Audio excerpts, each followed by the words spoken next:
नमस्कार दोस्तों, स्वागत है आप सभी का रोशन सा स्टडी पॉइंट पे। यह वीडियो पार्ट 4 है अंतर्राष्ट्रीय व्यापार यानी चैप्टर 9 का।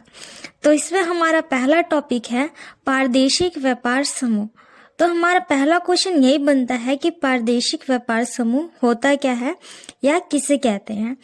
तो विश्व के वह देश जिनकी संबंधित आवश्यकताओं एवं समस्याएं एक होती हैं, यानी विश्व के वह दोस्त जिनके संबंध और जैसे कि आवश्यकताएं एक ही होती है। जैसे कि किसी देश में अनाज की कमी है तो दूसरे देश में भी अनाज की कमी, यानी समस्या एक ही होती है।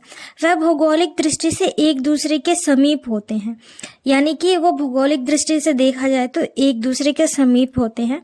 उदाहरण के तौर पर हम बात करें तो भारत और बांग्लादेश, भारत और नेपाल और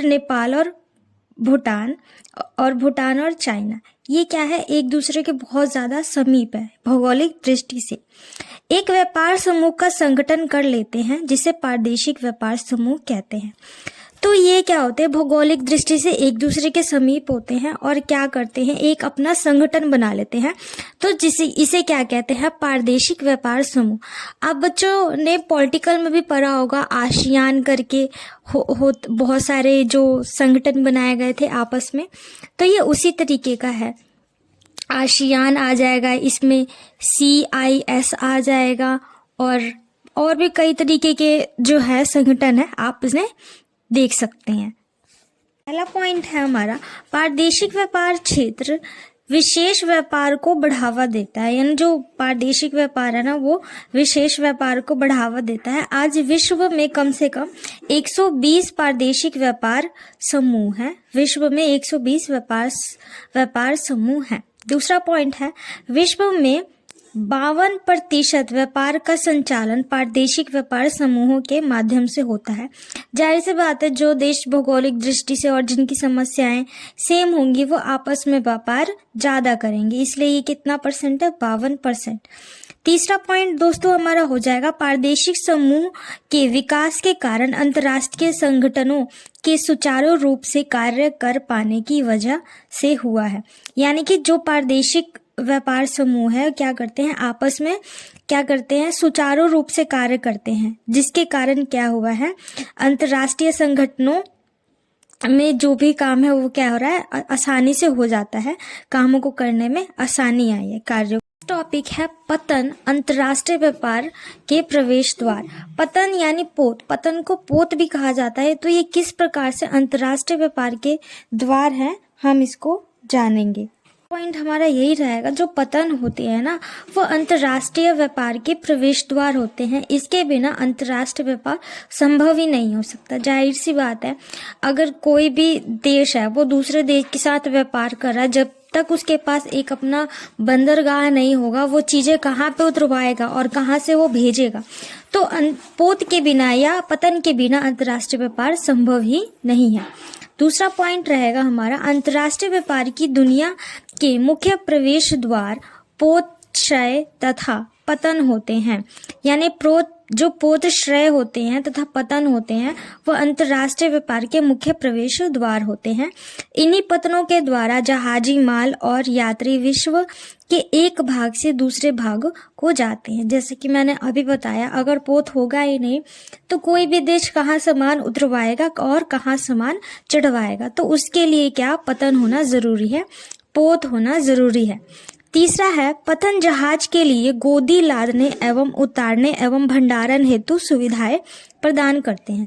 जो पतन होते हैं, गोदी लादने यानी जो सामान होते हैं उनको चढ़ाने के लिए, लादना यानी चढ़ाना, और उतारने के लिए वहां पे सुविधाएं भी होती है, जहां पे कंटेनर रखे होते हैं जिसमें सारी चीजें सुरक्षित तरीके से रखी जाती है।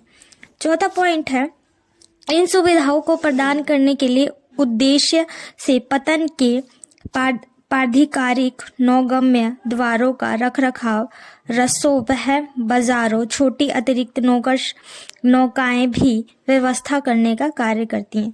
यानी जो ये पतन होती है उसको चलाने के लिए जो छोटे नौगम्य होते हैं उनके रखरखाव के लिए रस्सों, बाजारों में, मतलब इन सभी चीजों की क्या होती है, बहुत ज्यादा आवश्यकता पड़ती है। 5वां पॉइंट रहेगा पतन श्रम एवं प्रबंधकीय सेवाओं को उपलब्ध कराने की व्यवस्था करते हैं।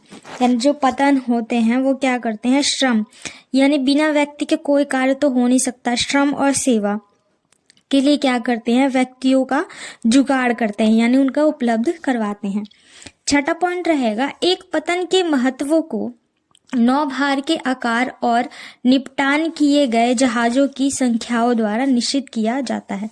यानी कि एक पतन है उस पे कितना, वो वहां पे कितने लोग आ रहे हैं, कितनी सेवाएं प्रदान कर रहा है, उसके आधार पर उसकी क्या होती है, उसकी निश्चयता का प्रमाण। नेक्स्ट टॉपिक है अवस्थिति के आधार पर पतनों के प्रकार। तो अवस्थिति के आधार पर पतनों को 2 प्रकार में बांटा गया है। पहला अंतर्देशीय पतन और दूसरा बाह्य पतन।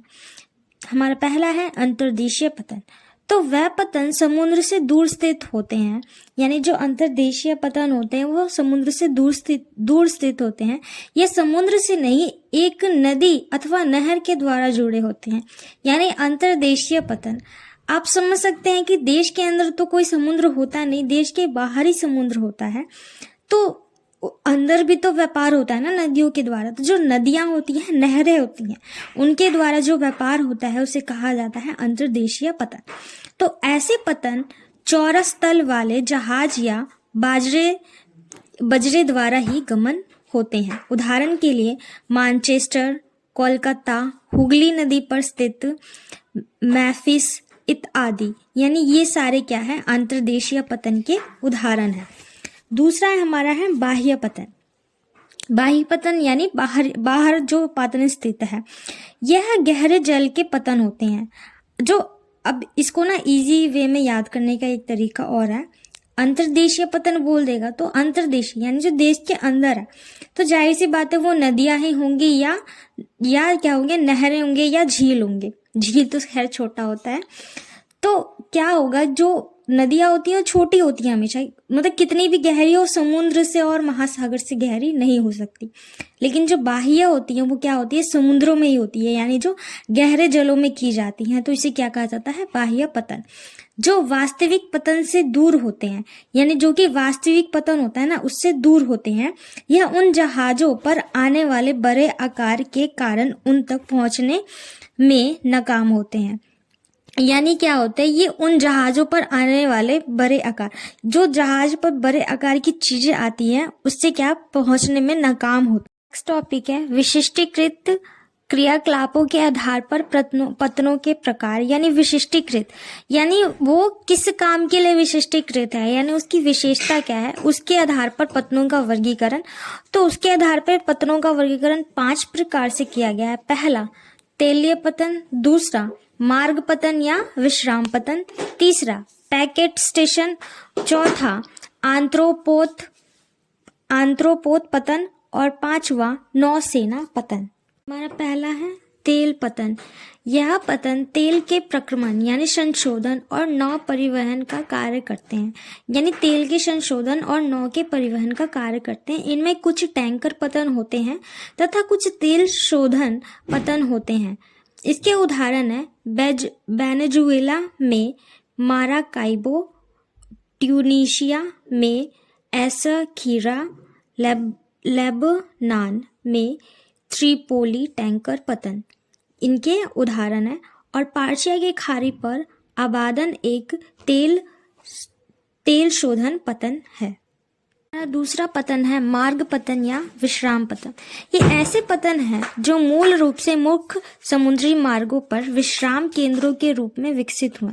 यानी कि ये जो मुख्य पतन होते हैं वहाँ पे स्पेशली इनको खाली विश्राम यानी आराम के लिए बनाया गया, विकसित किया गया, जहाँ पर जहाज पूर्ण ईंधन भरने, जल भरने और खाद्य सामग्री लेने के लिए लंगर डाला करते हैं। यानी कि अब जैसे कि अब समुद्री मार्ग की बात करें तो यात्राएं कई दिनों की होती है या कई बार क्या होती है, महीनों तक की हो जाती हैं।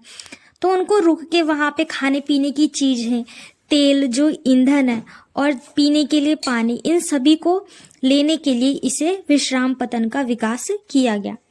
तीसरा पॉइंट है हमारा पैकेट स्टेशन। पैकेट स्टेशन फेरी पतन के नाम से भी जाने जाते हैं, फेरी पतन के भी नाम से जाने जाते हैं।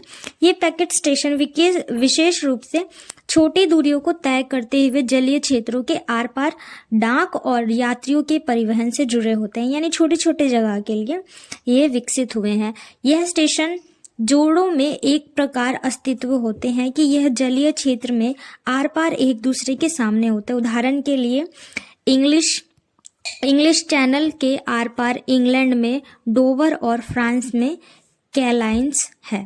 इस प्रकार के ये पैकेट स्टेशन है। पतन है एंथ्रोपोतन।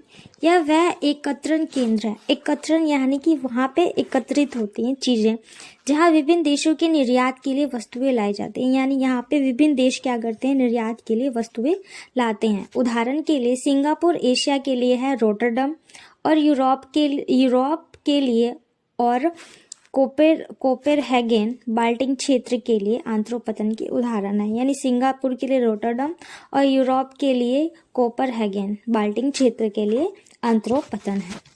5वां पॉइंट है नौसेना पतन।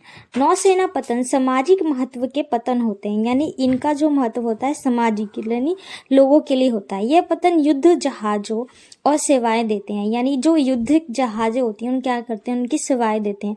अब कोई भी जहाज है उसकी मरम्मत के लिए या उसको ठीक करने के लिए, उसमें कई प्रकार की चीज़ें होती हैं, उनको मरम्मत के लिए उसकी क्या पड़ती है, सेवाएं देनी पड़ती हैं। तो ये पतन युद्ध जहाज़ों को सेवाएं देते हैं तथा उसके लिए मरम्मत कार्यशालाएं चलाते हैं। भारत में कोची और कारवाड़ ऐसे पतनों के उदाहरण हैं नौसेना पतन।